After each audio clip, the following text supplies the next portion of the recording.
ఆవు పులి కథ. ఒకరోజు ఒక అడవిలో వేటకు బయలుదేరిన పులికి ఒక ఆవు కనిపించింది. ఆ ఆవు ప్రశాంతంగా అడవిలో గడ్డి మేస్తోంది.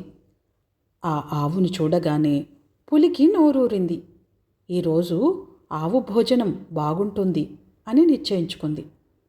అప్పుడు పులి ఆవు పైన పంజా విసరడానికి రెడీ అవుతుంటే ఆవు చూసింది. ఆగండి పులిగారు, ఆగండి అని గట్టిగా కేక పెట్టింది. పులి నిర్ఘాంతపోయింది. ఇంతవరకు ఏ జంతువు పులిని ఆగమని అడగలేదు. జంతువులు భయపడడం, పరుగు పెట్టడం, వాటిని వేటాడడం పులికి తెలుసు. కానీ ఇలా ఆగమనడం ఇది కొత్త విషయం. సంగతేమిటో తెలుసుకుందామని పులి ఆగింది. అడగగానే ఆగినందుకు ధన్యవాదాలు, మీకు అడ్డుపడినందుకు క్షమించండి అంది ఆవు.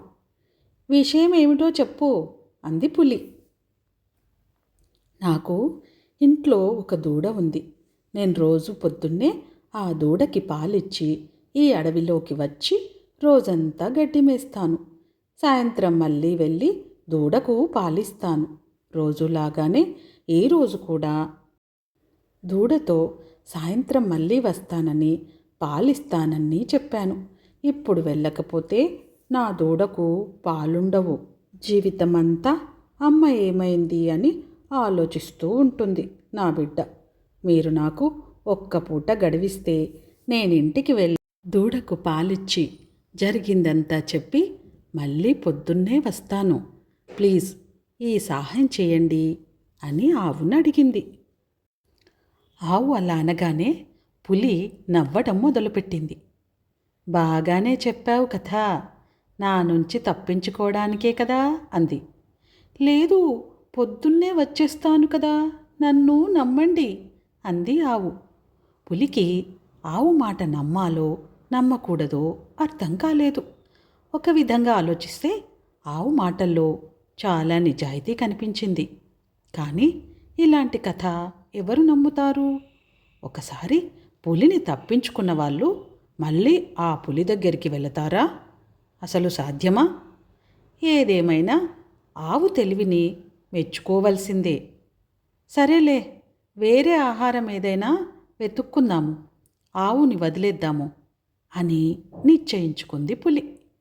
మళ్ళీ ఆవు తిరిగి రాదని తెలిసినా ఊరికేనే సరే వెళ్ళు, రేపొద్దున్నే ఇక్కడే నీకోసం ఎదురు చూస్తాను అని ఆవుతో అంది. ఆవు మొహం మీద సంతోషం, ఆశ్చర్యం రెండూ కనిపించాయి. అప్పుడు ఆవు, నేను తప్పకుండా వస్తాను, నా మాట నమ్మండి అని చెప్పి ఇంటికి బయలుదేరింది. ఇంటికెళ్ళిన తర్వాత దూడకి పాలిచ్చి జరిగిందంతా చెప్పింది ఆవు. అమ్మ లేకపోయినా పర్వాలేదు, నీకు అందరూ సహాయం చేస్తారు, నువ్వు మంచిగా ఉండాలి అని దూడకి ధైర్యం చెప్పింది ఆవు.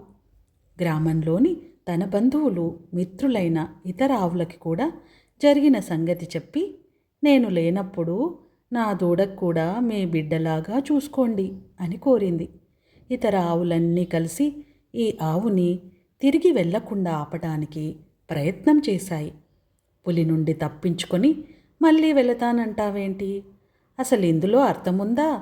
అలా చాలా నచ్చ చెప్పడానికి సహాయం చేశాయి. కానీ మన ఆవు, లేదు, నేను మాట ఇచ్చాను, నా దూడకి పాలిచ్చి ఎవరికైనా అప్పచెప్పి తప్పకుండా తెల్లారగానే వచ్చేస్తానని మాటిచ్చాను అని చెప్పింది. పొద్దున్నే ఆవు దూడ విడిపోతూ బాగా ఏడ్చాయి. మరొకసారి ఆలోచించుకోమని బంధుమిత్రులు చెబుతున్నా తాను మాట మీద నిలబడటానికి ఆవు అడవిలోకి వెళ్ళింది. కానీ మనస్సు మట్టుకు భారంగానే ఉంది. బాగా భయపడుతూ అడవి చేరుకుంది. అడవిలో పులి ఆవు వస్తుందని ఏమాత్రం నమ్మకం లేదు.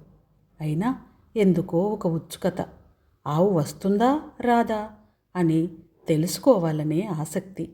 అందుకని అనుకున్న సమయానికి మళ్ళీ ఆ ఆవును కలుసుకున్న చోటికి వెళ్ళింది.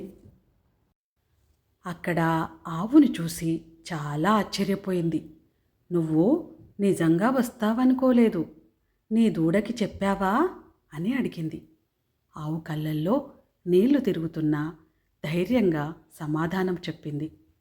మీరు చేసిన సహాయానికి చాలా ధన్యవాదాలండి. నేను దూడకి పాలిచ్చి జరిగినది చెప్పి సెలవు తీసుకుని వచ్చాను. మరి నేను నిన్ను తినేస్తే నీ దూడకి పాలెవరు పడతారు అని పులి అడిగింది. నా బంధుమిత్రులకు అప్పచెప్పి వచ్చాను అంది ఆవు. మరి వాళ్ళకి ఏం చెప్పావు అంది పులి. నిజమే చెప్పాను అంది ఆవు. మరెప్పుడు వాళ్ళు నిన్ను ఆపలేదా, వెళ్ళొద్దని అనలేదా అని ఆశ్చర్యంగా అడిగింది పులి. అన్నారు, కానీ నేను నీకు మాట ఇచ్చాను కదా, అందుకే అందరికీ సర్ది చెప్పి వచ్చాను అంది ఆవు. పులికి ఆవు నిజాయితీ చాలా నచ్చింది. ఇంతవరకు నేను నీలాంటి జంతువును ఎప్పుడూ కలవలేదు. నీలాగా ఇలా మాట మీద నిలబడడానికి నేను కూడా ప్రయత్నం చేస్తాను. నీలాంటి మంచి ఆవును నేను తినను. నువ్వు నిర్భయంగా రోజు ఈ అడవిలోకి వచ్చి వెళ్ళొచ్చు అని చెప్పి ఆవును ఏమీ చేయకుండా వెళ్ళిపోయింది పులి. ఆవుకి బాధ, ఏడుపు, మనసులోని భారం అన్నీ చప్పున తగ్గిపోయాయి. ఆ రోజు గడ్డి మేయకుండానే పరిగెత్తుకుంటూ మళ్ళీ ఇంటికి వెళ్ళి దూడని గట్టిగా వాటేసుకుంది. మనం నిజం చెబుతూ నిజాయితీగా ఉంటే పెద్ద పెద్ద ఆటంకాలు కూడా ధైర్యంగా ఎదుర్కోగలము అని ఈ కథ మనకు నేర్పిస్తుంది.